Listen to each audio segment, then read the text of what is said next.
আরে কে আপনি? আর আমার রুমে বউ সাজে ঘোমটা দিয়ে বসে আছেন যে? ওই পিচ্চি, আস্তে কথা বল, কেউ শুনে ফেলবে। তখন আবার এই নিয়ে অনেক সমস্যা হবে। মানে কি? আপনি কে আর আমার বউ কোথায়? আমি তোর বউ এবার হয়েছে, এখন অন্তত চুপ করে থাক। কি মানে?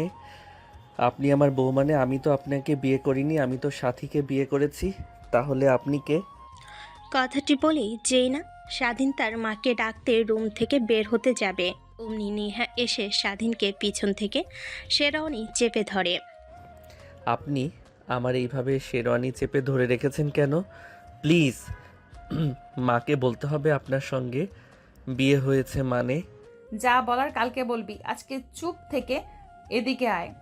কথাটা বলেই নেহা স্বাধীনের শেরওয়ানির পিছন দিক থেকে ঝাটকা টান দিতেই স্বাধীন নিজের তাল সামলাতে না পেরে নেহাকে নিয়ে খাটের উপর পড়ে যায়। স্বাধীন চোখ বন্ধ করে ফেলে, মিটমিট করে তাকিয়ে দেখে নেহার উপর শুয়ে আছে, তার দিকে আশঙ্কিক এগিয়ে আসছে। এটা দেখে স্বাধীন নেহাকে ধাক্কা দিয়ে নেহার উপর থেকে উঠতে যাবে, অমনি নেহা স্বাধীনকে ধাক্কা দিয়ে শুইয়ে দিয়ে স্বাধীনের উপর উঠে শেরওয়ানি শক্ত করে চেপে ধরে। আরে আপু, তুমি আমার সাথে এরকম করছো কেন? প্লিজ আমাকে ছেড়ে দাও, আমার ভালো লাগছে না। মাকে বলতে হবে আমার বিয়ে সাথীর সঙ্গে নয়, তোমার সঙ্গে হয়েছে। আর তোমাকে তো চিনতেও পারছি না, কে তুমি? সব বুঝিয়ে বলবো, আগে এইদিকে আয় তুই। মানে কি? দেখো আপু, তোমার মতিগতি আমার একদমই ঠিক লাগছে না। স্বাধীনের কথা শুনে নেহা তার জিপা দিয়ে নিজের ঠোঁট স্লাইড করতে লাগে। স্বাধীন বুঝে যায় যে তার আর রক্ষে নেই। নেহাকে তার উপর থেকে সরিয়ে দৌড় দিয়ে দরজার কাছে গিয়ে দেখে দরজায় লক করা। স্বাধীন পিছনে নেহার দিকে করুণ দৃষ্টিতে তাকায়, দেখে নেহা পায়ের উপর পা তুলে বসে আছে খাটের উপরে। কি ব্যাপার জুনিয়র হাজবেন্ড, যাচ্ছ না কেন? যার মার কাছে যাবেন না? যান, মার কাছে গিয়ে বলেন আমি অন্য মেয়ে, আর আপনার মেয়ের সঙ্গে বিয়ে হয়েছে আপনার। আরে আপু, তুমি কে? তোমাকে তো এর আগে কখনো আমি দেখিও নি, আর আমার বাসর ঘরে বউ সেজে রয়েছো। প্লিজ এরকম করো না। আর সাথী কোথায়? ও আমার জন্য অনেক কান্না করছে। তোর মতো ছেলেদের জন্য সাথী কান্না করবে? দেখ, ও আরেক ছেলেকে নিয়ে ফুর্তি করছে, তোর মতো ভয় পেয়ে জানলার কাছে গিয়ে মেয়ে মেয়ে বলে চিৎকার করছে না। মানে কি বলছো তুমি আপু? এসব একদম সাথীকে নিয়ে উল্টাপাল্টা কথা বলবে না। স্বাধীনের প্রশ্নে নেহা আর কোনো জবাব দেয় না, খাটের উপর থেকে দাঁড়িয়ে ধীরে ধীরে স্বাধীনের দিকে এগিয়ে যেতে লাগে আর নিজের ঠোঁট জিপা দিয়ে স্লাইড করতে লাগে। স্বাধীন ক্রমশ পিছনের দিকে যেতে লাগে। নেহা এক পর্যায়ে স্বাধীনের কাছে চলে যেতেই দু হাত দিয়ে স্বাধীনের দুহাত শক্ত করে দেওয়ালের সঙ্গে চেপে ধরে।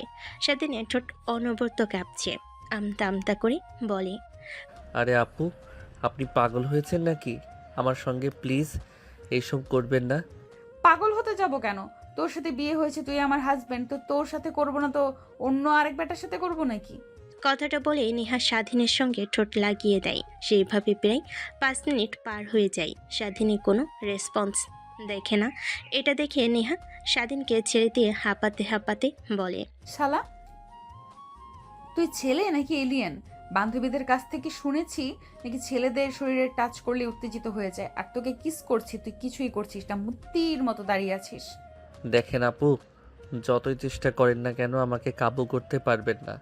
কারণ আমার সব কিছু একমাত্র সাথী, ভাগিদার। আমি তার হক অন্য কাউকে দিতে পারবো না। আর আপনি কে বলছেন না কেন আমাকে? আমার রুমে এসে বউ সাজে রয়েছে, আবার আমার সঙ্গে উল্টাপাল্টা কাজ করছেন।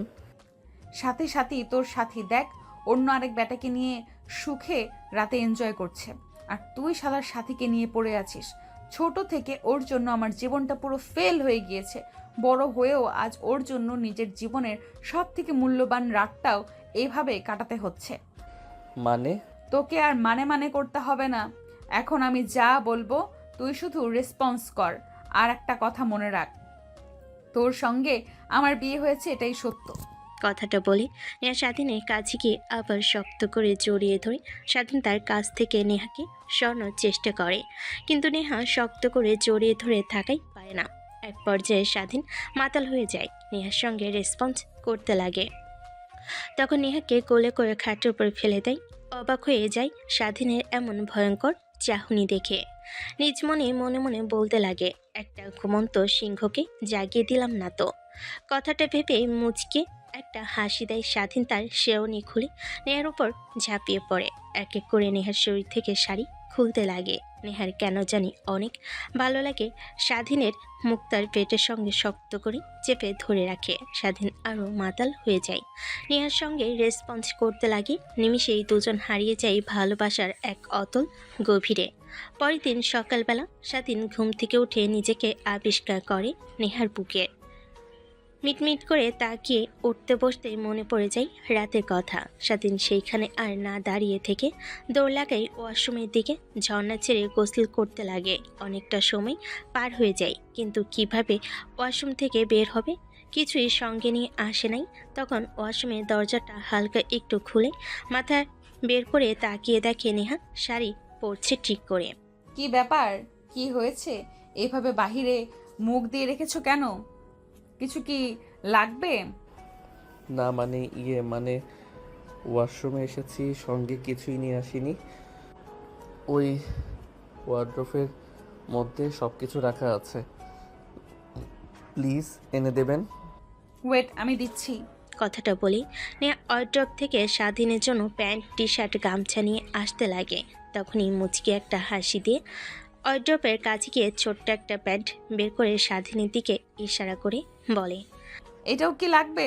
স্বাধীন অনেকটা লজ্জা পায়, মাথা নিচু করে দিয়ে বলে, না লাগবে না, যা দিতে বলেছি তা দিন তো। তারপর নেহা ওয়াশরুমে দরজার কাছে এসে স্বাধীনকে কাপড় চোপড় দিতে লাগে। ঠিক তখনই স্বাধীন নেহার হাত থেকে কাপড় নিতে গিয়ে পিছলে পড়ে যেতে যাবে, অমনি নেহার হাত ধরে ফেলে। নেহাও তাল সামলাতে না পেরে ওয়াশরুমে স্বাধীনকে নিয়ে পড়ে যায়। এ মা গো, মাজাটা বুঝি গেল আমার। এইভাবে কেউ টান দেয় নাকি পাগল? না মানে সরি আপু, আসলে পিছলে পড়ে গিয়েছি। হয়েছে, আর ঢং করতে হবে না। বললেই হয় যে দুজন একসঙ্গে গোসল করব। নেহার কথা শুনে স্বাধীন চোখ বড় বড় করে ফেলে। নেহা ওয়াশরুমে দরজা লাগিয়ে দেয়। স্বাধীনের দিকে তাকিয়ে দেখে তার শরীরে বিন্দুমাত্র পোশাক নেই। স্বাধীন এটা দেখে অনেকটা লজ্জা পেয়ে যায়, গামছা দিয়ে শরীর ঢেকে ফেলে। এটা দেখে নেহা হাসতে হাসতে বলে, ঢেকে আর কি লাভ বল? যা দেখার কালকে রাতে সব তো দেখেই ফেলেছি।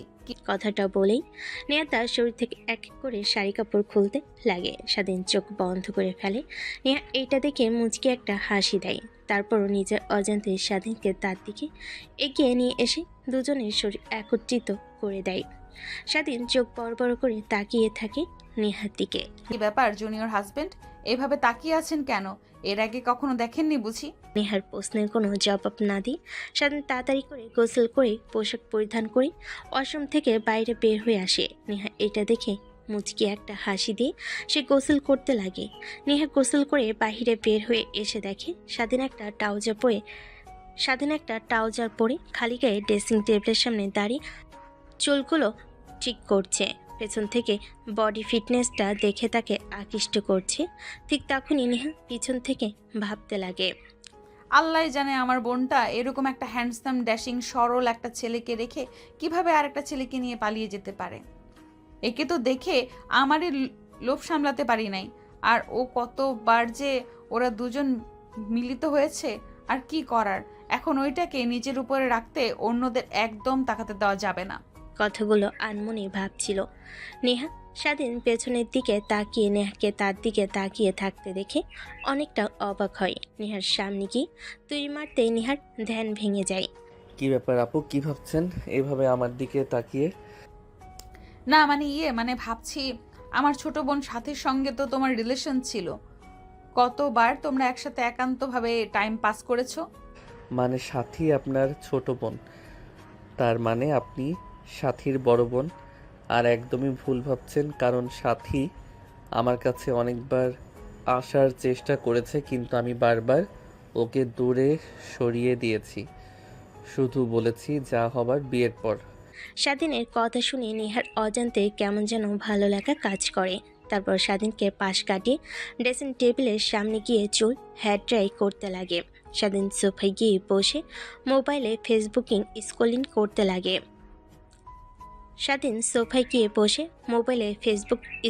করতে লাগে। ঠিক তখনই দেখে সাথে আরেকটা ছেলের ম্যারিড স্ট্যাটাস শিপ। অনেকটা অবাক হয়ে যায়। তখনই সাথী প্রোফাইলে গিয়ে দেখে তার সঙ্গে আরেকটা ছেলের পিক কভার ফটো দেওয়া। তখনই স্বাধীন সাথীকে ফোন করতে লাগে, কিন্তু বারবার ফোন বন্ধ দেখায়। আচ্ছা আপু, আপনাকে কিছু প্রশ্ন করার আছে আমার। হ্যাঁ করো, বাট আপু বলে দেখা যাবে না, বউ বলে রাখতে হবে। তা না হয় ডাকবো, আগে এটা বলেন আপনি সাথীর বড় বোন মানে, আর সাথী কোথায়? হ্যাঁ বলবো, সব খুলে বলবো, কারণ তোমার সব জানার অধিকার আছে।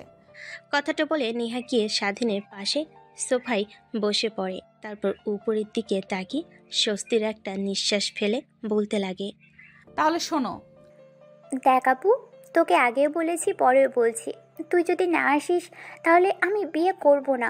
কত দিন হলো তোকে দেখি না। পাগল বোন আমার, দেখ এইসব কথা বলতে হয় না। আমি তো এখানে আর নিজের ইচ্ছাতে নেই, বুঝেছিস না কেন?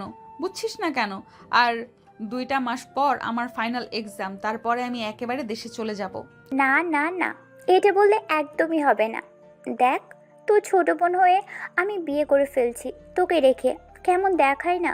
প্লিজ তুই আই। কেমন দেখায় মানে? আমি তো কিছুই করব না, তোরা সুখে শান্তিতে থাক, এই দোয়াটা আমি সারাক্ষণ করি বোন। সেটা বললে আর হবে না, আমি যা বলেছি তাই করতে হবে। আর তুমি ভালো করেই জানো আমি যা একবার বলি তা করেই ছাড়ি। এই নাও, মা তোমার সাথে কথা বলবে। কি রে মা, অনেক ব্যস্ত বুঝি লেখাপড়া নিয়ে? মা বাবার কথা মনেই পড়ে না? হ্যাঁ মা, লেখাপড়ার অনেক চাপ, তাই তোমাদের ফোন দিতে পারছি না, সামনে পরীক্ষা তো। তাই বলে তুই সপ্তাহে একদিনও ফোন করবি না? তুই একদম চেঞ্জ হয়ে গিয়েছিস বিদেশে গিয়ে। শুরুতে তো যাইতেই চাচ্ছিলিস না, তোর বাবা জোর করে পাঠালো। আর এখন দেশে আসতে চাচ্ছিস না? ওইখানে আবার বিদেশে কোনো ছেলেকে বিয়ে টিয়ে করে ফেলিসনি তো আবার? দেখো মা, তুমিও না কি আজে বাজে কথা বলো। আমি কেন বিদেশে ছেলেদেরকে বিয়ে করে ফেলবো? দেশে কি ছেলেদের অভাব নাকি? বলা তো আর যায় না। আচ্ছা, এই নে তোর বাবা কথা বলবে। কি অবস্থা মা, কেমন আছিস? তুই আমাদের ভুলে গিয়েছিস? তোমাদের কখনো ভোলা যায় নাকি? আবার কি সব বলো। আসলে পড়ালেখার অনেক প্রেশার, সামনে ফাইনাল এক্সাম, তার কারণেই আর কি তোমাদের সঙ্গে কথা বলা হয়ে ওঠে না। আই এম সরি বাবা। সরি বললে আর হবে না, তোকে আসতেই হবে মা। সাথী অনেক রাগ করে আছে, ফোন রেখে রুমে গিয়ে দরজা লাগিয়ে দিয়েছে। তুই তো জানিস ও এক কথার মানুষ, তুই না আসলেও বিয়ে করবে না, একদম, এটা আমি ভালো করে জানি। আচ্ছা বাবা, আমি আসবো, এখন ফোন রাখি। কথাটা বলে নেহা ফোন কেটে দেয়। নেহার বাবা অবাক হয়ে যায়। মেয়ে বিদেশে যাওয়ার পর কেমন যেন পুরো চেঞ্জ হয়ে গিয়েছে। নেহার মায়ের সাথে এসব বিষয় নিয়ে কথা বলছিল, ঠিক তখনই দরজায় কলিং বেল দিতে লাগে। নেহার মা বলে, শেফালি, দেখ তো এই অবেলায় আবার কে আসলো? ধরেন না খালাম্মা, আমি দেখতাছি। কথাটা বলেই কাজের মেয়ে গিয়ে দরজা খুলে দেয়। সামনে নেহাকে দেখতে পেয়ে কাজের মেয়ে চিৎকার দিয়ে বলতে লাগে, খালাম্মা, খালুজান দেখেন ক্যাডা আইছে, নেহা আপা মনি আইছে। মানে নেহা কোথা থেকে আসতে যাবে? কথাটা বলে নেহার মা আর বাবা দৌড়ে দরজার কাছে গিয়ে দেখে নেহা দাঁড়িয়ে আছে। এটা দেখে নেহার মা নেহাকে অনেক শক্ত করে জড়িয়ে ধরে, কপালে চুমু দিয়ে বলতে লাগে, মা তুই তুই না ফোনে বললি আসতে পারবি না, তাহলে? তোমাদের সারপ্রাইজ দেওয়ার জন্য মিথ্যে কথা বলছি।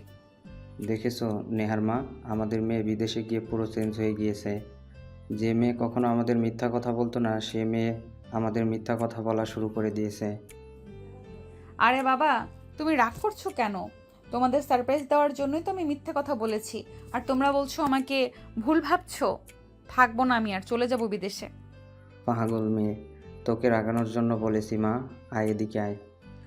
কথাটা বলে নেহার বাবা নেহাকে তার কাছে এগিয়ে নিয়ে এসে জড়িয়ে ধরে, কপালে একটা চুমু খায়। তারপরে লাগেজগুলো কাজের ছেলের ভিতরে নিয়ে আসে। তারপর নেহা ভিতরে গিয়ে বসার রুমে বসে তার মা বাবার সঙ্গে কথা বলতে লাগে। কি ব্যাপার মা? সাথী কোথায়? ওকে তো দেখতে পাচ্ছি না। আরে মা আর বলিস না, তুই আসবি না বলায় ও রেগে ফোন রেখে রুমে গিয়ে দরজা লাগিয়ে দিয়েছে। ডাকছি অনেক কিন্তু আসছে না। ও আচ্ছা, তাহলে এই ব্যাপার। ওয়েট, দেখাচ্ছি আমি। কথাটা বলে নেহা বসার রুম থেকে বের হয়ে সাথীর রুমের সামনে গিয়ে দরজায় কড়া নাড়ে। কড়া নাড়তে লাগে কিন্তু সাথী কোনো রেসপন্স পায় না। এক পর্যায়ে আরো জোরে জোরে কড়া নাড়তে লাগে। কি হয়েছে মা? দরজা ভেঙে ফেলবে নাকি? আমি তো বলছি আমাকে একটু একা থাকতে দাও, আর আপুকে বলো আসতে। কথাটা বলতে বলতে সাথী দরজা খুলে দেয়। সামনে নেহাকে দেখতে পেয়ে বাকরুদ্ধ হয়ে যায়। মূর্তির মতো সেখানেই দাঁড়িয়ে থাকে। ইয়ে মানে আপু, তুমি এখানে দাঁড়িয়ে মানে? হ্যাঁ, আমি জ্যান্ত একটা মানুষ, ভূত পেত নিয়ে আবার মনে করিস না। মা, বাবা, ভূত ভূত ভূত আমাদের বাড়িতে ভূত এসেছে, দেখো নেহাপুর রূপে ভূত এসেছে।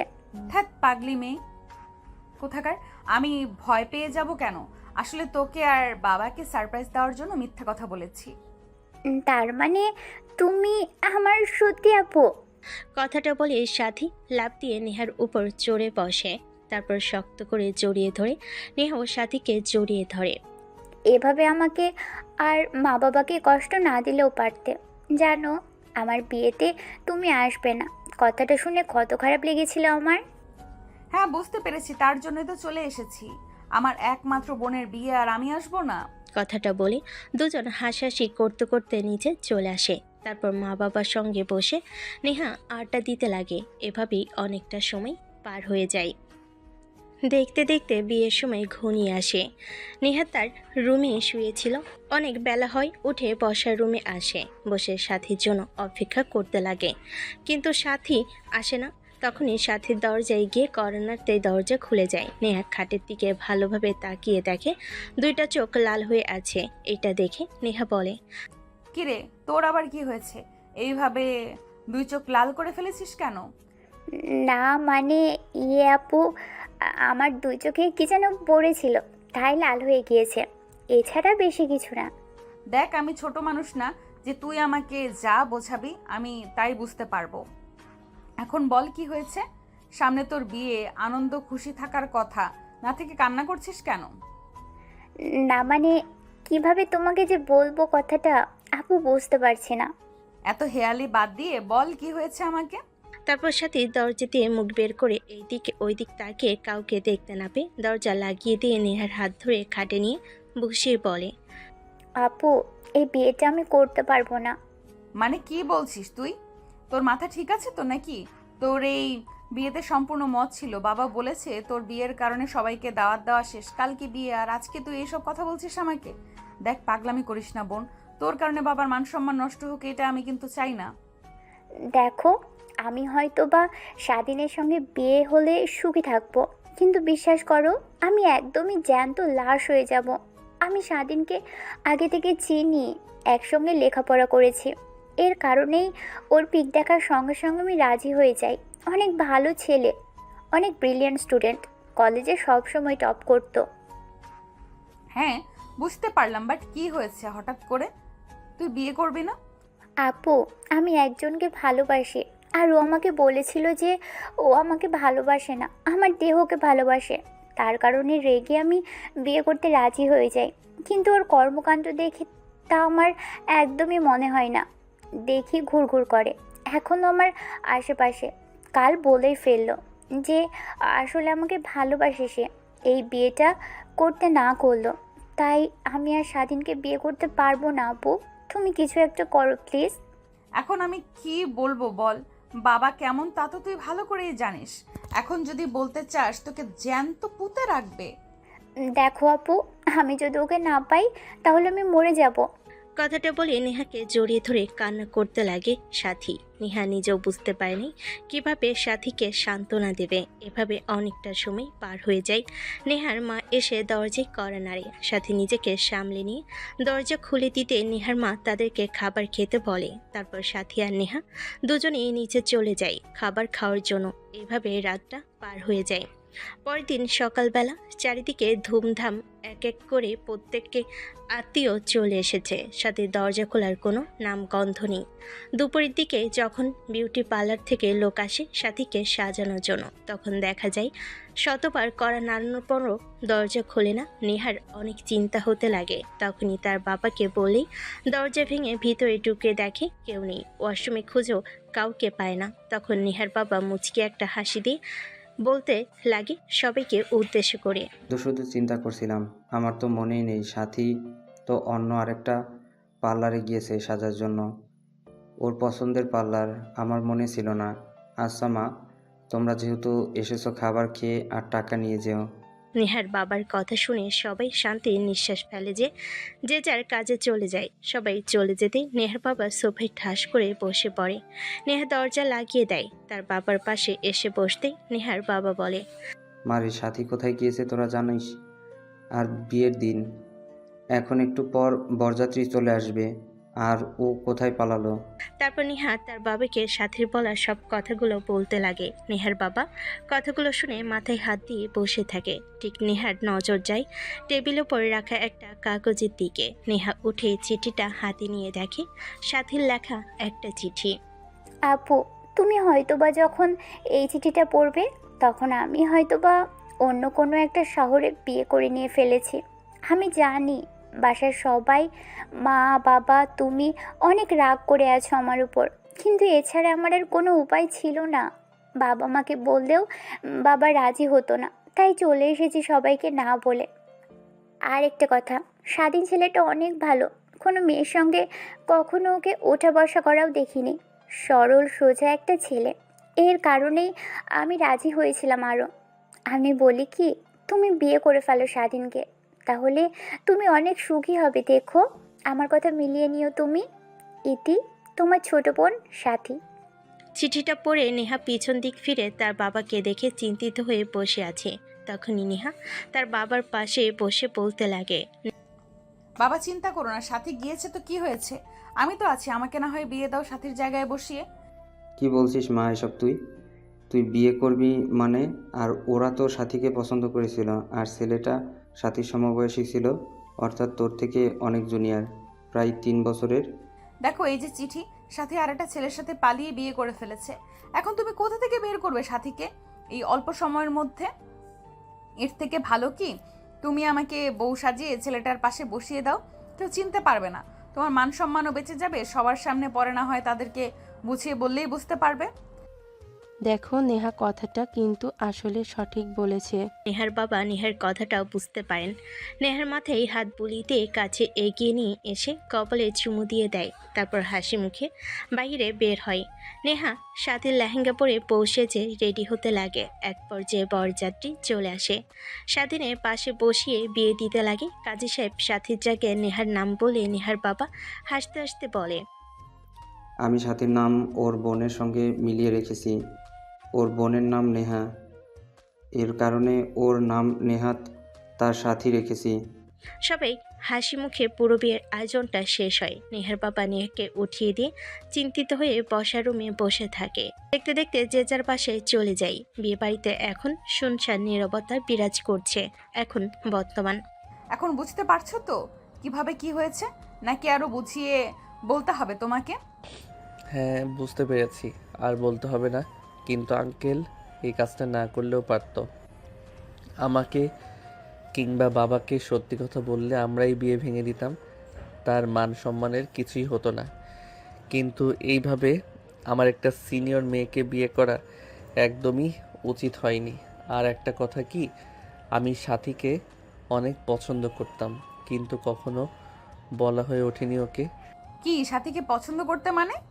আমি আর সাথী যেহেতু একই কলেজে লেখাপড়া করতাম, সে তো অনেক দেখা হতো, সবার আড়ালে ওকে দেখতাম, কিন্তু কখনো ওর সামনে গিয়ে প্রপোজ করার সাহসটুকু আমার হয়ে ওঠেনি।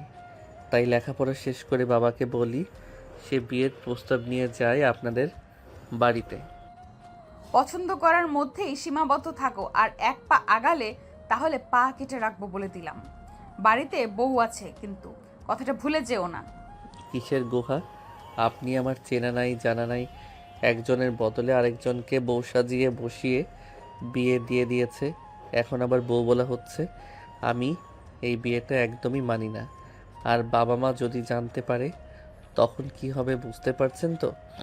কি আর হবে, যা হবার তাই হবে। এখন এইসব নিয়ে চিন্তা করে লাভ নেই। কিন্তু আমি আপনাকে একদমই আমার স্ত্রী হিসেবে মানতে পারবো না। আমি বলি কি, এই সম্পর্কটা না হয় এখানে সীমাবদ্ধতা। মানে? মানে হলো ডিভোর্স দিয়ে দেব আপনাকে।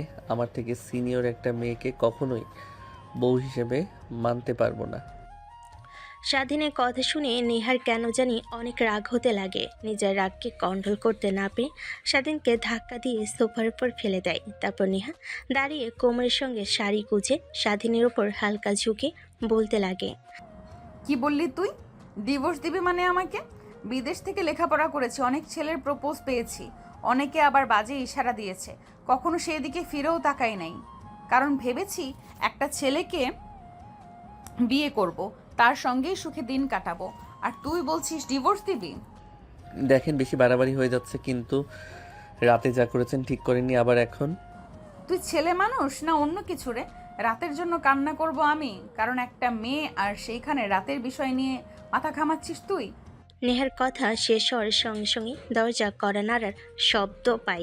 নেহা তড়িঘড়ি করে স্বাধীনের উপর থেকে উঠে দাঁড়িয়ে নিজেকে সামলে নিয়ে দরজার কাছে গিয়ে দরজা খুলে দেখে স্বাধীনের বোন দাঁড়িয়ে আছে। নেহাকে দেখে মুচকি একটা হাসি দিয়ে বলে, গুড মর্নিং ভাবি, বাসর রাত কেমন কাটলো? থাক আর বলো না, তোমার যে ভীতু ভাই আমাকে তো মানতেই চাচ্ছে না। হ্যাঁ আপু, আমার ভাইয়া এরকমই। আমার বান্ধবীরা কত ভাইয়ার নাম্বার নিয়ে ট্রাই করেছে, কিন্তু কারোকে পাত্তা দিত না ভাইয়া। একটা ভীতু ডিব্বা, দেখো না চুলগুলো কীভাবে স্টাইল করে, একদম ভ্যাবলা কান্তর মতো। এখন তুমি এসেছো, তোমার মনের মতো করে নিও। আর নিচে চলো, সবাই অপেক্ষা করছে তোমাদের জন্য খাবার টেবিলে। ঠিক তখনই স্বাধীন নেহাকে সরিয়ে দিয়ে সামিয়ার সামনে দাঁড়িয়ে বলে, তোর ভাবি মানে? আরে তোর ভাবি হয় কি করে? এই মেয়ে তো অন্য আরেকজন। আমার যার সঙ্গে বিয়ে হবার কথা ছিল সে নয়। এত অবাক হবার কি আছে, আমরা তো সব জানি। কথাটা বলে মুচকি একটা হাসি দিয়ে সেখান থেকে সামিয়া চলে যায়। স্বাধীন কিছুই বুঝতে পারে না। তারপর স্বাধীন নেহার পিছু পিছু নিচে নামতে লাগে খাবারের জন্য। নিচ থেকে স্বাধীনের মা বাবা নেহা আর স্বাধীনকে একসঙ্গে আসতে দেখে অনেকটা ভালো লাগে তাদের। নেহার বাবার কথা শুনে অনেক কষ্ট পেয়েছিলাম, কিন্তু নেহা মামুনি দেখি সাথীর থেকেও অনেক সুন্দর, এবং স্বাধীনকে আর নেহাকে মানিয়েছে বেশ, তাই না? হ্যাঁ, তুমি ঠিক বলেছো। দেখো দুজনকে কেমন মানিয়েছে। আসো মা, আসো, তোমাদের জন্য অপেক্ষা করছিলাম, এইখানে বসো। স্বাধীন তার মায়ের কথা শুনে অনেকটা অবাক হয়, কারণ কখনো ভাবতে পারেনি তার এভাবে মেনে নেবে নেহাকে। অবাক দৃষ্টিতে স্বাধীন তার মায়ের দিকে তাকিয়ে বলে, মা, তোমরা এত স্বাভাবিক কি করে? তার মানে তোমরা আগে থেকে সব কিছু জানতে? না রে বাবা, কিছুই জানতাম না। তোর শ্বশুর বাড়ি থেকে আসার সময় তোর শ্বশুর আর শাশুড়ি আমাকে আর তোর বাবাকে ডেকে নিয়ে গিয়ে সব কথা বলে।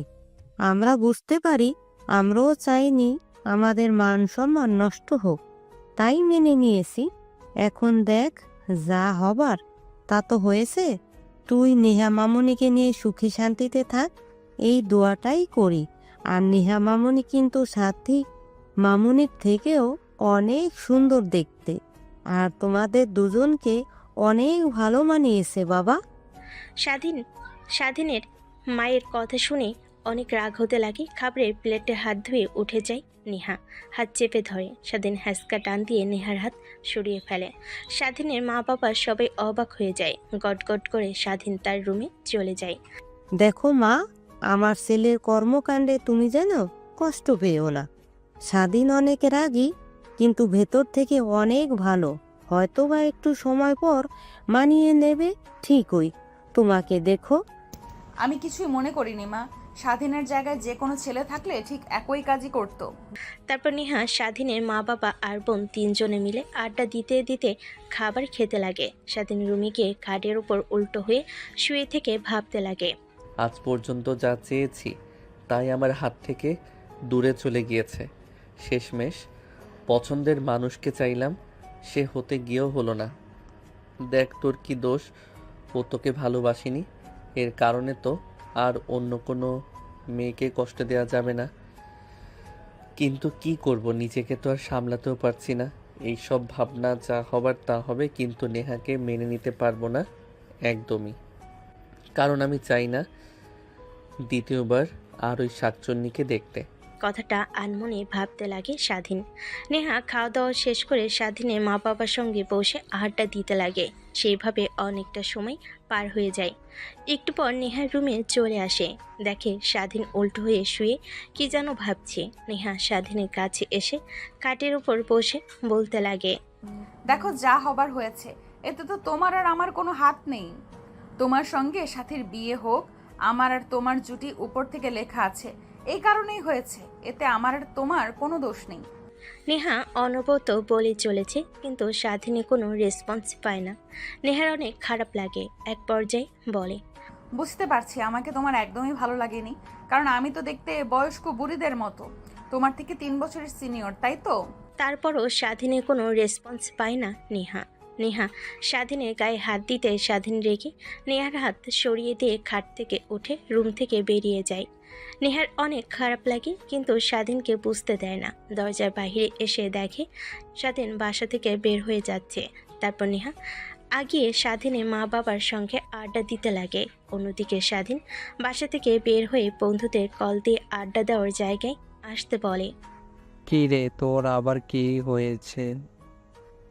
নতুন বউকে রেখে আমাদের কথা মনে পড়লো যে?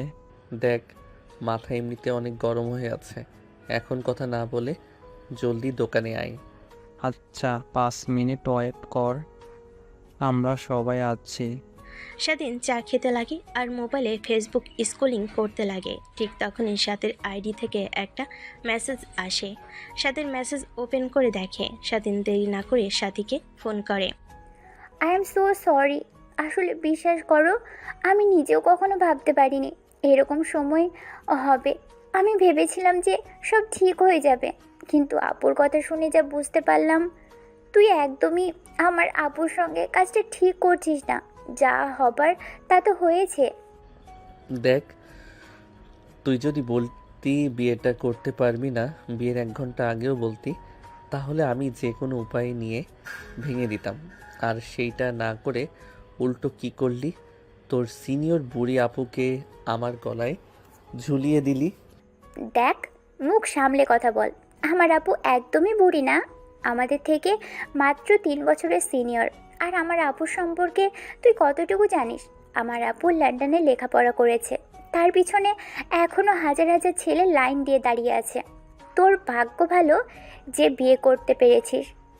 আর আপু রাজি হয়েছিল, না হলে তোর বাবা আর তোর সম্মান ধুলোয় মিশে যেত।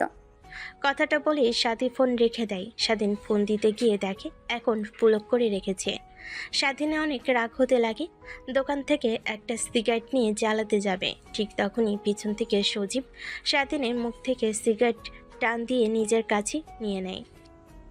কি রে, তোর আবার কি হলো? এইভাবে হঠাৎ আমাদের ফোন করে আসতে বললি, আর এসে তোকে দেখে তো একদম চেঞ্জ মনে হচ্ছে। সিগারেট খাচ্ছিস মানে? তোকে তো কখনো সিগারেট ধরতেও দেখিনি। দেখ, মাথা অনেক খারাপ আছে, আর কিভাবে সিগারেট খেতে হয় আমার কেউ একটু শিখিয়ে দে। আর তোরা কি যেন উল্টাপাল্টা খাস, ওইসব আমি খাবো আজ। কি রে ভাই, তোর মাথা ঠিক আছে নাকি? নাকি সাথীকে সব কথা বলে দিয়েছিস যে তুই ওকে কলেজ লাইফ থেকে ভালোবাসিস, তাই তোকে একটু প্যারা দিচ্ছে? আরে ভাই, আমার বিয়ে সাথীর সঙ্গে হয়নি। স্বাধীনের কথা শুনে সবাই স্বাধীনের দিকে ট্যাপ ট্যাপ করে তাকিয়ে থাকে। মানে কি বলছিস? তুই সাথীর সঙ্গে তোর বিয়ে হয়নি মানে কার সাথে হয়েছে? ওর বড় আপুর সাথে। তারপর স্বাধীন সজীব সবিকে শুরু থেকে শেষ পর্যন্ত বলে। দেখ ভাই, যা হবার তা হয়ে গিয়েছে। আমরা বলি কি, তুই সব কিছু মেনে নেহা আপুকে নিজের করে নে। তোর কাছ থেকে জ্ঞান শুনতে চাইনি, আমি শুনেছি যে সিগারেট আর তোরা যে নেশা খাস ওইগুলো খেলে নাকি সব টেনশন থেকে মুক্তি পাওয়া যায়, তাই ওইসব খাবো। চলো।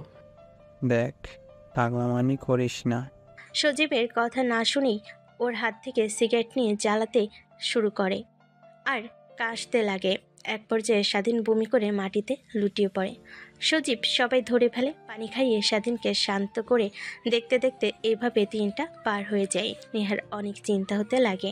স্বাধীন এখনও বাসে আসেনি, নাম্বারটাও নেই, তাই সামিয়ার রুমে যায়। ভাবি, তুমি আমার রুমে? কেন আসতে পারি না নাকি?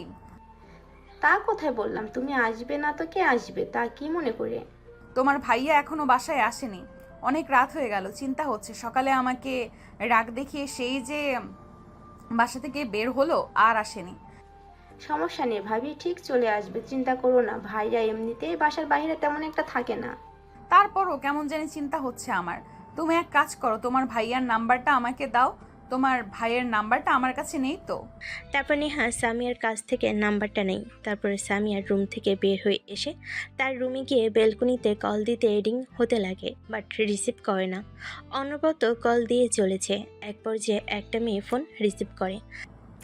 আমি যেই হই না কেন, আগে এটা বলুন, এই মোবাইল স্বাধীনের তো, আপনার কাছে কি করছে? কে আপনি এত বারবার ফোন করে বিরক্ত করছেন? ও স্বাধীন যান তো আমার সঙ্গে এনজয় করে ক্লান্ত হয়ে শুয়ে পড়েছে। আপনি এক কাজ করেন, কয়েক ঘন্টা পরে ফোন করেন। তারপর মেয়েটা ফোন কেটে দেয়। নেহা অবাক হয়ে যায়, অনেক রাগ হতে লাগে। রেগে ফোনটাও ফ্লোরে ছুঁড়ে মারে। এইটা ভালো ছেলে নিজের বউকে রেখে অন্য মেয়েদের সঙ্গে রাত কাটায়, আর সবাই কি বলে স্বাধীন অনেক ভালো ছেলে, ওর ডিভোর্স দিতে হবে না, উল্টো আমি ওকে ডিভোর্স দিয়ে দিব। কথাটা আনমনে ভাবতে লাগে নেহা। এভাবে অনেকটা সময় পার হয়ে যায়। রাত যখন 2টা বাজে, দরজার কলিং বেল দিতে লাগে। নেহা রুম থেকে বের হয়ে দরজা খুলে দেখে স্বাধীন নিজের তাল সামলাতে না পেরে এদিক ওইদিক অনবরত তুলতে লাগে। ঠিক তখনই নেহার দিকে এগিয়ে আসতেই নেহা স্বাধীনকে জড়িয়ে ধরে। স্বাধীনকে এক হাত দিয়ে অন্য হাত দিয়ে দরজা লাগিয়ে দিয়ে স্বাধীনকে নিয়ে রুমে শুয়ে দেয়। আরে সালা, তোদের বলেছিলাম তোরা যে নেশা করিস ওইটা দে, উল্টো তোরা কি দিলি আমাকে? শুধু মাথা ঘোরায়। আর এই মেয়েটাকে সরে যেতে বল, ওকে দেখতে ইচ্ছে করছে না আমার। স্বাধীনের কথা বলার ধরন দেখে বুঝতে পারি স্বাধীন ড্রিঙ্কস করেছে আর এইসব মাতাল অবস্থায় বলছে। নেহার কেন জানি অনেক কষ্ট হতে লাগে স্বাধীনের এই করুণ দৃশ্য দেখে। খাটে আর না শুয়ে সোফায় ঘুমানোর চেষ্টা করে, কিন্তু ঘুম আসে না। বেলকনিতে গিয়ে দাঁড়িয়ে বাহিরে তাকিয়ে থাকে। রাতে পুরো শহরটা নিস্তব্ধ হয়ে আছে। মাঝে মাঝে দমকে একটা বাতাস এসে পুরো শরীরকে শিহরিত করে দিচ্ছে। আমার কারণে একটা ভালো ছেলে খারাপ পথে যাবে, তা আমি কখনো নিজের চোখে দেখতে পারবো না। আমি বুঝতে পেরেছি আমাকে মানতে না পেরে সে ড্রিঙ্কস করেছে। আমার উচিত হবে স্বাধীনের জীবন থেকে সরে যাব। কথাগুলো ভাবতে ভাবতেই কিভাবে যে রাত পেরিয়ে যায়। চারিদিক থেকে আজানের সুমধুর আসতে লাগে। নেহা রুমে গিয়ে গোসল করে ফ্রেশ হয়ে নামাজ পড়তে লাগে। নামাজ পড়ে মোনাজাতে স্বাধীনের সুখ কামনা করতে লাগে। ঠিক তখনই স্বাধীনের ঘুম ভেঙে যায়। নেহা মোনাজাত ধরে কান্না করছে আর কি যেন বিপি করে বলছে। নেহার নামাজ পড়ে শেষ হলে উঠে পিছনের দিকে তাকিয়ে দেখে স্বাধীন উঠে গেছে। নেহা জায়নামাজ উঠিয়ে বলে, ও তুমি উঠে গেছো? আচ্ছা যাও, ওয়াশরুম থেকে ফ্রেশ হয়ে এসো। ড্রিঙ্কস করেছো, পুরো শরীর দিয়ে গন্ধ বের হচ্ছে। নেহার কথা শুনে স্বাধীন তার সাথে মুখ গুজে মুখে দেখে দুর্গন্ধ। নিজের নাক সিটকে ওঠে। তারপর দৌড়ে ওয়াশরুমে চলে যায় গোসল করতে। কিন্তু জামা কাপড় কিছুই নিয়ে আসেনি, তাই মাথা বের করে নেহার কাছে জামা কাপড় চাইতে নেহা দেয়। সেদিন জামা কাপড় পরিধান করে বাহিরে বের হয়ে আসে। নেহা নিচে কিচেন রুমে গিয়ে কফি বানিয়ে স্বাধীনকে দিতে লাগে। আমি জানি তুমি আমাকে মেনে নিতে পারবে না কখনোই। আমি তোমার থেকে অনেক সিনিয়র। প্রত্যেকটা ছেলের স্বপ্ন থাকে তাদের থেকে জুনিয়র কিংবা সমবয়সী মেয়েকে বিয়ে করার। তোমার বেলায় তা একদমই ভিন্ন। তা আমি চাই না তোমার কারণে একটা ছেলের জীবন নষ্ট হোক।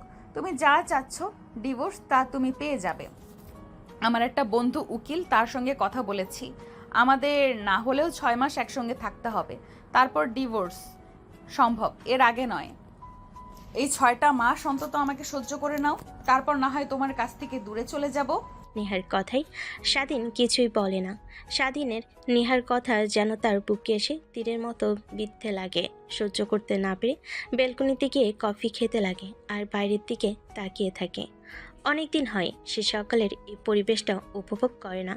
আজ যেন তাকে এক অন্য জগতে নিয়ে আসছে। পাশে তাকিয়ে দেখে নেহা দাঁড়িয়ে কফি খাচ্ছে। কেন জানি নেহার দিকে তাকে অপলক দৃষ্টিতে তাকিয়ে থাকে স্বাধীন। নেহা দেখেও না দেখার ভান করে কফি খেতে লাগে। অন্যদিকে স্বাধীন আনমনে ভাবতে লাগে নেহার দিকে তাকিয়ে। কে বলবে ইনি আমার থেকে সিনিয়র? দেখে তো মনে হচ্ছে যেন সাথী বড়, ইনি ছোট। আচ্ছা, আমি কি পারি না নিজের জীবনসঙ্গী হিসেবে বাকিটা পথ এনার হাত ধরে? কি মায়াবী চেহারা, মায়াবী চাহনি। স্বাধীন, কি ভাবছিস এসব? তুইও তো নিজেও তোকে রিকোয়েস্ট দিতে স্বীকার করেছে। তার মানে নেহাও চায় না তোর সঙ্গে বাকিটা জীবন চলতে? স্বাধীন নেহার দিকে আর না তাকিয়ে বাহিরের দিকে তাকিয়ে কথাগুলো ভাবতে লাগে। দেখতে দেখতে 2টা দিন পার হয়ে যায়। নেহা স্বাধীনে মার সঙ্গে রান্না করছিল। ঠিক তখনই দরজার কলিং বেল দেয়। নেহা দরজা খুলে দেখে তার মা বাবা। নেহা তার মা বাবাকে জড়িয়ে ধরে।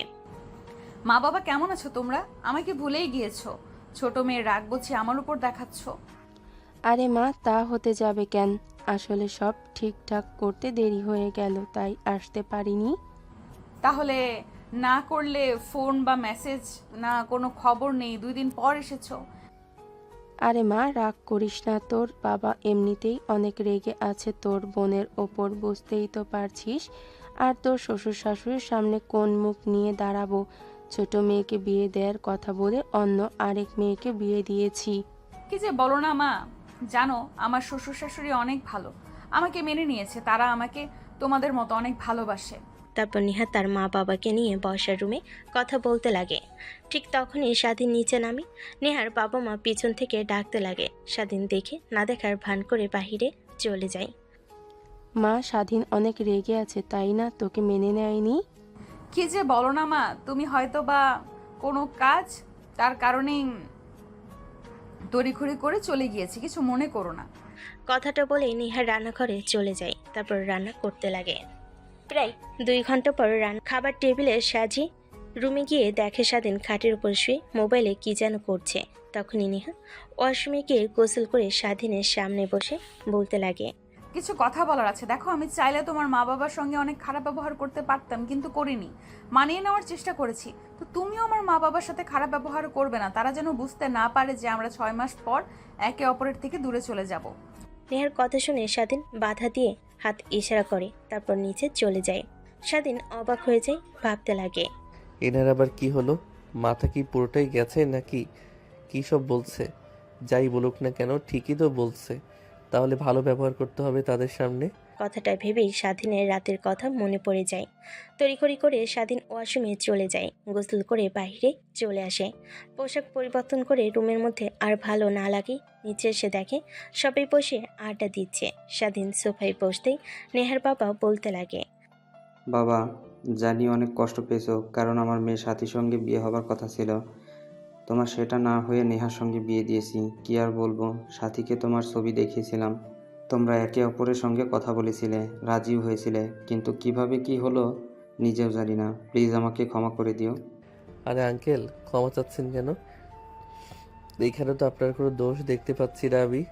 তারপরও স্বাধীন ও নেহার বাবা মার সঙ্গে কথা বলতে লাগে। হাসি মুখ নিয়ে নেহার অনেক ভালো লাগে। দেখতে দেখতে 3টা পার হয়ে যায়। বিকেলের দিকে স্বাধীন রুমে বসে মোবাইলে ফেসবুক স্ক্রলিং করছিল। তখন নেহা রুমে এসে বলে। জামা কাপড় কোনগুলো লাগবে বলেন, আমি সব গুছিয়ে দিচ্ছি। মানে? বাবা আর মা আমাদের বাসায় নিয়ে যেতে এসেছে। একটা বিয়ের পরম্পরা আছে না, সেটার জন্য আমাদের বাসায় যেতে হবে। না, আমি আপনাদের বাসায় যেতে পারবো না। আই এম সরি, আপনি যান। দেখ, তুই কিন্তু আমার মাথায় রাগ উঠিয়ে দিচ্ছিস।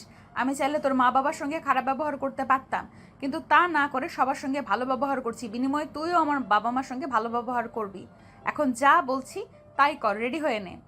নেহার ভয়ঙ্কর রূপ দেখে স্বাধীন অনেকটা অবাক হয়ে যায়। তারপর ওয়ার্ড্রোব থেকে জামা কাপড় বের করে হাতে রেখে দিতেই নেহা এসে গুছিয়ে ব্যাগে পুরে নেয়। বিকেল হতে নেহা তার বাবা মার সঙ্গে স্বাধীনের বাসায় চলে যায়। দরজায় কলিং বেল দিতেই কাজের মেয়ে এসে দরজা খুলে বলতে লাগে, আপামনি আর ম্যাডাম আপনারা আইছেন? আমি তো আরও আপনাকে ফোন করতে নিছিলাম।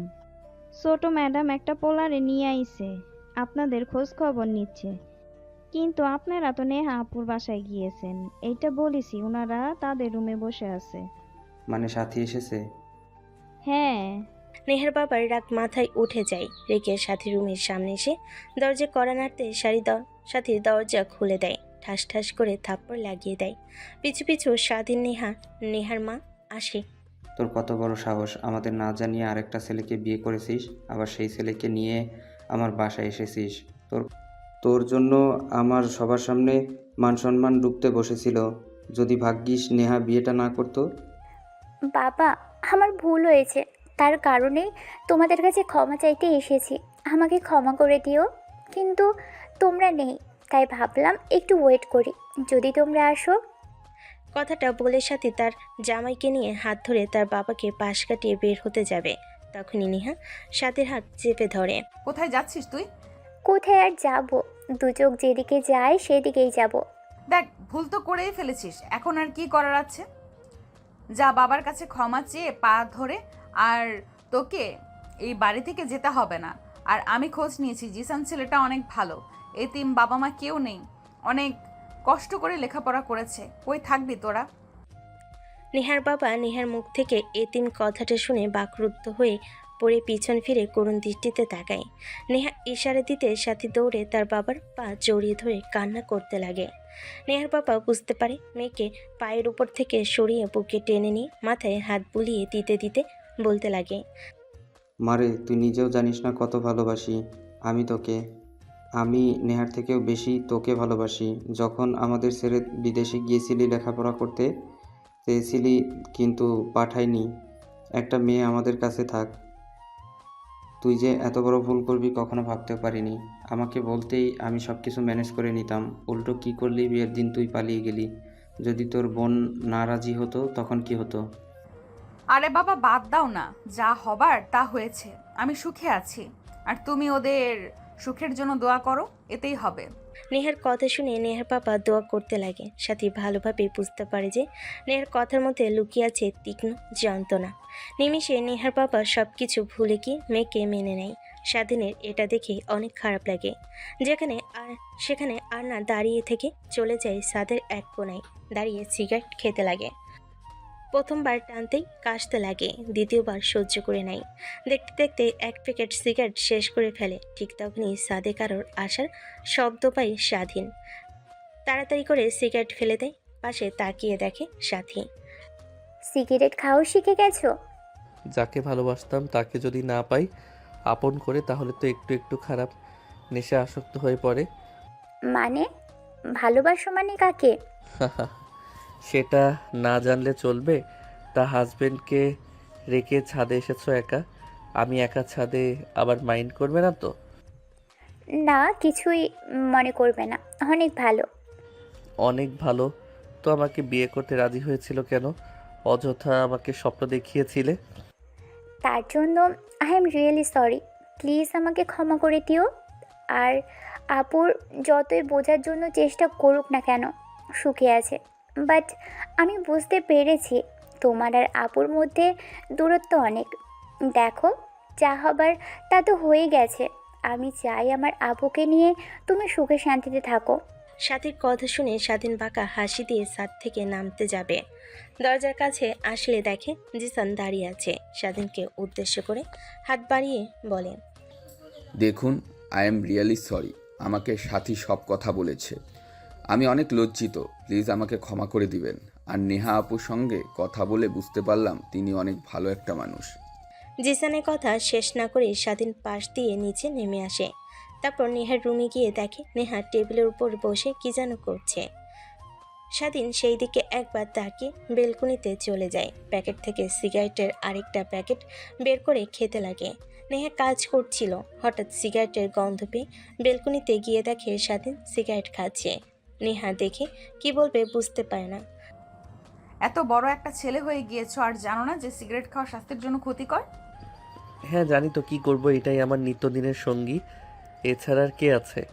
অবশ্যই এর আগে কখনো ট্রাই করিনি, এই 2 দিন হলো খাচ্ছি। ও আচ্ছা, তার মানে তুমি আমাকে রাগ দেখিয়ে আমার রাগ কাটানোর জন্য সিগারেট খাচ্ছ। আচ্ছা, আমি কি দেখতে এতটাই খারাপ? আমাকে কি মেনে নেওয়া যায় না? যাই না কেন, অবশ্যই যাই, বাট আপনি অনেক ভালো ডিজার্ভ করেন আমাকে, না? কথাটা বলে স্বাধীন বেলকনি থেকে এসে সোফায় শুয়ে ঘুমানোর চেষ্টা করে। একটু পর নেহা রুমে এসে স্বাধীনকে সোফায় দেখে বলে, কিছু মনে না করেন, একটা কথা বলতাম। সোফায় ঘুমাতে আপনার কষ্ট হবে। আপনার বাসার মতো আমাদের সোফা বড় নয়, তাই বলছি কি খাটে ঘুমান, মাঝখান দিয়ে কোলবালিশ রেখে দিব, সমস্যা হবে না। না, আমার কোনো সমস্যা হবে না। তারপর নেহা জোর করে স্বাধীনকে সোফা থেকে উঠে খাটে শুয়ে দিয়ে ডিম লাইট অফ করে দেয়। মাঝে মাঝে নেহার কি যে হয়, এক ভয়ঙ্কর অগ্নিদৃষ্টি ধারণ করে। তারপর দুজনেই ঘুমিয়ে পড়ে। পরের দিন সকালবেলা ঘুম থেকে উঠে স্বাধীন দেখে মাঝখানে কোল বালিশ নেই। নেহা তাকে জড়িয়ে ধরে ঘুমিয়ে আছে। নেহার দিকে তাকাতে দেখে মুখের সামনে কিছু চুল সরিয়ে দিয়ে অপলক দৃষ্টিতে তাকিয়ে থাকে। নেহার ঘুম ভেঙে তাকাতেই মুখের সামনে স্বাধীনকে তার দিকে ট্যাপ ট্যাপ করে তাকিয়ে থাকতে দেখে উঠে চোখ দিয়ে ইশারা দিয়ে বলে, এই যে মিস্টার, কি দেখা হচ্ছে এভাবে ড্যাব ড্যাব করে তাকিয়ে? না মানে মানে কিছু না। কথাটা বলে স্বাধীন লজ্জা পেয়ে দৌড়ে ওয়াশরুমে চলে যায়। নেহা অবাক হয়, যেখানে লজ্জা পাবার কথা নেহার, সেখানে স্বাধীন পাচ্ছে। এইটুকু একটা বাচ্চা ছেলে হয়ে কি জেদ আমার সংসার করবে না? ঠিক নাকে দড়ি দিয়ে ঘোরাবো একদিন, এই বলে দিলাম। কথাটা বলে মুচকি একটা হাসি দিয়ে নিজের শাড়ি ভালোভাবে পরিধান করে নিচে চলে আসে। তারপর নেহা তার মার সঙ্গে রান্নাবান্না করতে লাগে। নেহা তার মায়ের সঙ্গে রান্না করতে করতে অনেকটা সময় পার হয়ে যায়।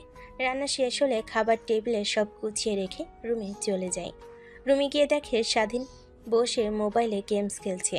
নেহা সেই দিকে একবার তাকিয়ে ওয়াশরুমে চলে যায়। গোসল করে ড্রেসিং টেবিলের সামনে বসে চুলগুলো হেয়ার ড্রাই করতে লাগে। গেম খেলতে খেলতে হঠাৎ নেহার দিকে নজর যেতেই শাড়ির ফাঁক দিয়ে কোমরের স্বাধীনের চোখ আটকে যায়। সেই দিকে অপলক দৃষ্টিতে তাকিয়ে থাকে। নেহা আয়নাতে স্বাধীনকে তার দিকে তাকিয়ে থাকতে দেখে পিছন ফিরে তাকিয়ে চোখে ইশারা দিতেই স্বাধীন চোখ সরিয়ে গেম খেলায় মনোযোগ দেয়। নেহা হাসি দিয়ে শাড়ি ঠিক করে নেয়। নেহার পরিপাটি হওয়া শেষ হলে তারপর উঠে স্বাধীনের সামনে দাঁড়িয়ে বলে, নিচে চলো, সবাই অপেক্ষা করছে খাবার টেবিলে। স্বাধীন গেম খেলা বন্ধ করে নিচে চলে যায়। দেখে সবাই বসে আছে, তাদের দুজনের জন্য অপেক্ষা করছিল। স্বাধীন যেতেই সবাই খেতে লাগে। ঠিক তখনই নজর যায় সাথীর দিকে, দেখে জিসানকে খাইয়ে দিচ্ছে। নেহা দেখে মুচকে একটা হাসি দিয়ে চোখে ইশারা দিতে সাথী চুপ থাকতে বলে। এমন সময় নেহার বাবা বলতে লাগে, যাক, আমার 2 মেয়ে সুখে আছে, এটা দেখে অনেক ভালো লাগছে। দোয়া করি তোরা দুজনেই যেন এমন সুখে শান্তিতে চিরদিন কাটাতে পারিস। এখন চিন্তামুক্ত হলাম। তুমি একদম ঠিক কথা বলেছো। দেখতে দেখতে খাবারের পর্ব শেষ হয়ে যায়। খাওয়া দাওয়া শেষ করে সবাই মিলে আড্ডা দিতে লাগে। স্বাধীন চুপ করে সবার কথা শুনে নেহা তার প্রয়োজনে রুমে যেতে নিয়েছিল। তখনই সিঁড়িতে তার পা মুচকে পড়ে যায়। সবাই দৌড়ে নেহার কাছে যায়। কি হয়েছে তোর, ঠিক আছিস তুই? ঠিক আছি, আসলে হঠাৎ পা পিছলে মুচকে গিয়েছে মনে হয়। কোন দিকে মন দিয়ে যে হাঁটাচলা করিস আল্লাহই জানে। কোন দিকে আর দেবে মা, দুলা ভাইয়ের দিকেই মনোযোগ ছিল, তাই হয়তো পা পিছলে পড়ে মচকে গিয়েছে। স্বাধীর কথা শুনে সবাই লজ্জা পেয়ে চলে যায়। স্বাধীন ঘটঘট করে উপরে উঠতে লাগে। নেহা কেন জানি অনেক রাগ হতে লাগে। উঠতে গিয়েও পায়ে প্রচণ্ড ব্যথায় আবার পড়ে যায়। আহ বলে ওঠে। স্বাধীন পেছনের দিকে তাকিয়ে কেন জানি নেহার প্রতি অনেক মায়া জন্মে। তারপর নিচে এসে নেহাকে কিভাবে রুমে নিয়ে যাবে বুঝতে পারে না। দুলা ভাই, এভাবে কি দেখছেন? আপু তো হাঁটতে পারবে না, আপনি কোলে করে রুমে নিয়ে যান, আর আমি মলম নিয়ে আসছি। যেই কথা সেই কাম। স্বাধীন নেহাকে কোলে তুলে নিয়ে রুমে নিয়ে যায়। নেহা স্বাধীনের গলা জড়িয়ে ধরে বুকের ঘন ঘন হৃদস্পন্দন শুনতে লাগে। রুমে নিয়ে গিয়ে খাটের উপর শুয়ে স্বাধীন বেলকনিতে দাঁড়িয়ে আশপাশে দেখতে লাগে। সাথী এসে নেহার পায়ে মলম লাগিয়ে দেয়। আপু, তুই যতই ভালো দেখাস না কেন, আমি ভালো করেই জানি তুই একদমই সুখে নেই। দেখ, তোর জীবন আমার কারণে নষ্ট হয়েছে। আমি বলি কি, যদি স্বাধীন তোকে পছন্দই না করে, অবহেলা যদি করে, তাহলে ডিভোর্স দিয়ে দে। সাথী কথা শুনে নেহার অনেক রাগ হতে লাগে। নিজের রাগ দমাতে না পেরে ঠাস ঠাস করে থাপ্পড় লাগিয়ে দেয়। সাথী অবাক হয়ে দু হাত দিয়ে দুগাল চেপে ধরে। বেলকুনি থেকে সব কথা শুনছিল স্বাধীন। আমাকে কি তোর মতো মনে হয়? মা বাবা যেভাবেই হোক আমাদের দুজনের বিয়ে দিয়ে দিয়েছে, তো ও আমার স্বামী, আমার উচিত তাকে নিজের করে আপন করে সর্বক্ষণ নিজের সঙ্গে রাখা। আর তুই বলছিস ডিভোর্সের কথা? আজ তুই আমার ছোট বোনের জন্য বেঁচে গেলি, না হলে তোকে যে কি করতাম। সরি আপু, তোমাকে যদি মনে কষ্ট দিয়ে কোনো কথা বলে থাকি তার জন্য। হয়েছে, এখন সরি বলতে হবে না। যা রুম থেকে একটু একা থাকতে দে। নেহার ধমকে সাথে রুম থেকে চলে যায়। স্বাধীনের কেন জানি নেহার বলা প্রত্যেকটা কথা অনেক ভালো লাগে, কিন্তু নেহাকে বুঝতে দেয় না। বেলকনি থেকে সিগারেট খাওয়া শেষ হলে রুমে এসে গেমস খেলতে লাগে। নেহার চোখ বন্ধ করে ঘুমানোর চেষ্টা করে, কিন্তু স্বাধীনের ফোনের শব্দে ঘুম আসে না। 4 মাস পর। আপু, আমার এই বজ্জাত ভাইয়াকে তুমি কিভাবে বশ করেছো বলো তো? আগে তো অফিসের কথা শুনলেই ভয়ে পালাতো, বাসায় আসতো না। 15-20 দিন কোথায় থাকতো আল্লাহ জানে। আর এখন কি না অফিস ছাড়া কিছুই বোঝে না। দেখো সবাই বসে টিভি দেখছে আর উনি ল্যাপটপ অন করে কাজ করছে। সামিয়ার কথা শুনে স্বাধীনের বাবা মা সবাই হাসতে লাগে। এভাবেই সময় পেরিয়ে যায়। খাবার টেবিলে সবাই খাবার খাচ্ছিল। হঠাৎ নেহা খাবার টেবিল থেকে উঠে দৌড়ে বেসিনের সামনে গিয়ে বমি করতে লাগে। এটা দেখে স্বাধীন অবাক হয়ে যায়। স্বাধীনের মা ধরে নেহার কাছে গিয়ে ধরে মাথায় হাত বুলিয়ে দিতে লাগে আর বলতে লাগে, মা, তুমি ঠিক আছো? কি হয়েছে তোমার? এভাবে খাবার টেবিল থেকে উঠে এসে বমি করছো যে? জানি না আম্মু কি যে হয়েছে, বেশ কিছুদিন হলো খাবার খেলে বমি বমি অনুভব হয়। আজকে বমি হয়ে গেল। তা কতদিন হলো? আর অনেক টক খেতে ইচ্ছে করে বুঝি? প্রায় 1 মাস হবে। আর হ্যাঁ, আমি টক একদমই পছন্দ করতাম না, আর কেন জানি এখন অনেক খেতে ইচ্ছে করে। কথাটা বলি নেহা অজ্ঞান হয়ে পড়ে যেতে নেবে। তখনই স্বাধীন দৌড়ে গিয়ে ধরে ফেলে, কোলে তুলে রুমে নিয়ে শুয়ে দেয়। স্বাধীনের মা মাথায় হাত বুলিয়ে দিতে লাগে। আর তুমি এভাবে তাকিয়ে কি দেখছো ভেবলাকান্তের মতো? ডাক্তারকে ফোন করে তাড়াতাড়ি আসতে বলো। ও সরি, আমার মনে ছিল না। আমি এক্ষুনি ডাক্তারকে ফোন করে আসতে বলছি। তারপর ডাক্তারকে ফোন করার জন্য স্বাধীনের বাবা রুম থেকে বের হয়ে যায়। একটু পরে স্বাধীনের মাও চলে যায়। স্বাধীন নিজের অজান্তে নেহার পাশে বসে মাথায় চুলে হাত বুলিয়ে দিতে লাগে। একটু পর ডাক্তার আসে। নেহাকে ভালোভাবে পর্যবেক্ষণ করে হাসি মুখ নিয়ে বলে, এত চিন্তিত হবার কোনো কারণ নেই, সুখবর আছে। আগে মিষ্টি খাওয়ান আমাকে। মানে কি বলছেন আপনি? মিষ্টি খাওয়াবো মানে? আর সুখবর? সুখবর নেহা মামুনি প্রেগনেন্ট, 4 মাসে সন্তান তার পেটে। কথাটা শুনে রুমের মধ্যে থাকা সবার মুখে হাসি ফুটে ওঠে, শুধু স্বাধীন ব্যতীত। নেহার চোখের আড়াল হয় না। স্বাধীনের বাবা ডাক্তারকে টাকা দিয়ে মিষ্টি খাওয়ার জন্য আরও কিছু টাকা দিয়ে দেয়। ডাক্তার হাসি মুখে চলে যায়। মানে অনেক খুশি, পূর্ব পাড়া মহল্লার সবাইকে মিষ্টি খাওয়াবো। আরে থামো থামো, পাগল হয়েছো বুঝি? স্বাধীনের মা বাবা দুজনেই আনন্দ উল্লাস করতে করতে রুম থেকে বের হয়ে যায়। একটু পর সামিয়া নেহার কাছে এসে বসে বলে, কংগ্রাচুলেশন আপু, আমাকে এই অল্পতেই ফুপি বানানোর জন্য। তারপর সামিয়া আর নেহা দুজনেই কথা বলতে লাগে। স্বাধীন চিন্তিত হয়ে বেলকনিতে গিয়ে সিগারেট জ্বালিয়ে খেতে লাগে। একটু পর রুমে এসে দেখে কেউ নেই। তখনই নেহা স্বাধীনকে প্রশ্ন করে, আচ্ছা, একটা প্রশ্ন করব, সত্যি সত্যি করে জবাব দিতে হবে। হ্যাঁ বলেন। আচ্ছা, তুমি কি খুশি হওনি? এই সংবাদ শুনে সবার খুশি হবার কথা, বাট আমি তা হইনি। কারণ আপনার সঙ্গে আমার কি চুক্তি ছিল? 6 মাস পর ডিভোর্স, এখন 4 মাস, আর 2 মাস পর ডিভোর্স দিয়ে দেবো আপনাকে। আর এখন বাচ্চা, এখন তো আপনাকে ডিভোর্স দিতে পারবো না। স্বাধীনের কাছ থেকে এরকম সময় ডিভোর্সের কথাটা কখনো চিন্তাও করেনি নেহা। নেহা শোয়া থেকে উঠে স্বাধীনের কাছে গিয়ে ঠাস ঠাস করে থাপ্পড় লাগিয়ে দিয়ে বলে, তোমার মন পাওয়ার জন্য এত কিছু করলাম, ভেবেছিলাম বেবি আসলে সব ঠিক হয়ে যাবে। আর এই সুখের কথা শুনেও তুই কি বলছিস ডিভোর্সের কথা? যা, তোকে ডিভোর্স দিয়ে দিব। আর এই বেবি আমার, এই কথা একদমই চিন্তা করবি না। আর কখনো যেন আমার বাচ্চার বাবার অধিকার নিয়ে কখনো আমার কাছে তুই যাস না। কথাটা বলে নেহা লাগেজ গুছিয়ে রুম থেকে বের হয়ে যায়। স্বাধীন আটকানোর বিন্দু মাত্র চেষ্টা করে না। কেন জানি নেহা যাবার পর তার বুকের বা পাশে ফাঁকা আর চিনচিন ব্যথা হতে লাগে। ঠিক তখনই রুমে প্রবেশ করে স্বাধীনের বাবা মা। কিরে বাবা, কি হয়েছে? নেহা মামুনি যে চলে গেল, পিছন থেকে অনেক ডাকলাম কিন্তু কোনো কথাই শুনলো না। কি হয়েছে তোদের মধ্যে? না মানে দেখ, তোদের মধ্যে কি হয়েছে সেটা আমি জানতে চাই না, আর চাইবও না। শুধু এটুকুই বলবো যে একটা সম্পর্ক টিকিয়ে রাখার জন্য অনেক বিশ্বাস করব না হয়, আর সম্পর্কটা শেষ করার কখনো সমাধান আসে না। আমি বলেছি নিজেদের মধ্যে ভুল বোঝাবুঝি মিটিয়ে নেই। নেহা মামুনিকে নিয়ে আয়। হ্যাঁ, তোর বাবা তো ঠিক বলছে। যদি তুই নেহা মামুনিকে নিয়ে না আসতে পারিস এই বাড়িতে, তাহলে তোর কোনো ঠাঁই নেই এই বাড়িতে। স্বাধীন বুঝতে পেরেছে যে তার জীবনে নেহা এক অধ্যায়, তাই দেরি না করে রুম থেকে বের হয়ে গাড়ি স্টার্ট দিয়ে সোজা নেহার পাশে চলে যায়। দরজার কলিং বেল দিতে সাথী এসে দরজা খুলে দেয়। হারে দুলা ভাই, আপনি চলে এসেছেন এই অবেলা?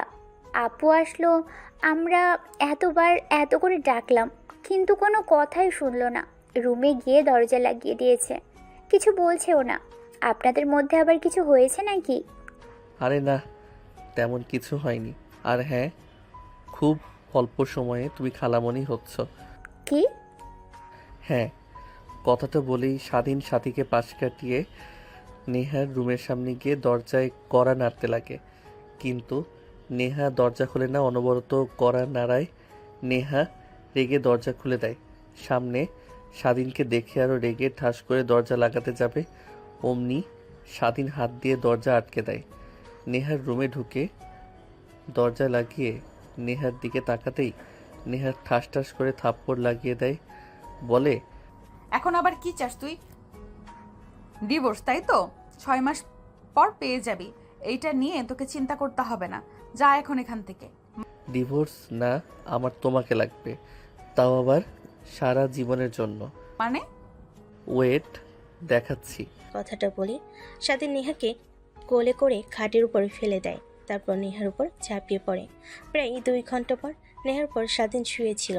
এমন সময় নেহার ধ্যান ভাগতে স্বাধীনকে তার উপর থেকে সরিয়ে দিয়ে বলে, ও আচ্ছা, তাহলে এর জন্য এসেছিস। দেহ লাগবে, সমস্যা নেই।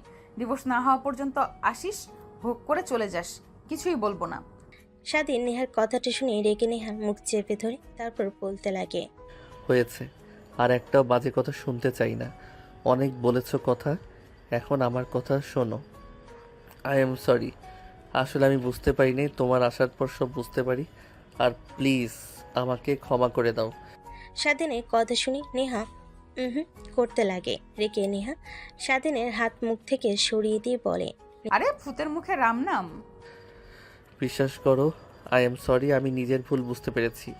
আমাকে একটাবার চান্স দাও, কখনো তোমাকে নিরাশা করব না। নেহা বুঝতে পারে স্বাধীন মন থেকে কথাগুলো বলেছে, আর সে তার বউ বুঝতে পারছে। তাই স্বাধীনকে তার দিকে এগিয়ে নিয়ে এসে শক্ত করে বুকের সঙ্গে জড়িয়ে ধরে। এখন আর দুজনের মধ্যে কোনো বাধা নেই, শুধু আছে ভালোবাসা। বাকিটা আর জানতে হবে না। যদি জানতে চান তাহলে বিয়ে করুন। আর কেমন হয়েছে গল্পটা অবশ্যই বলতে ভুলবেন না। আল্লাহ হাফেজ।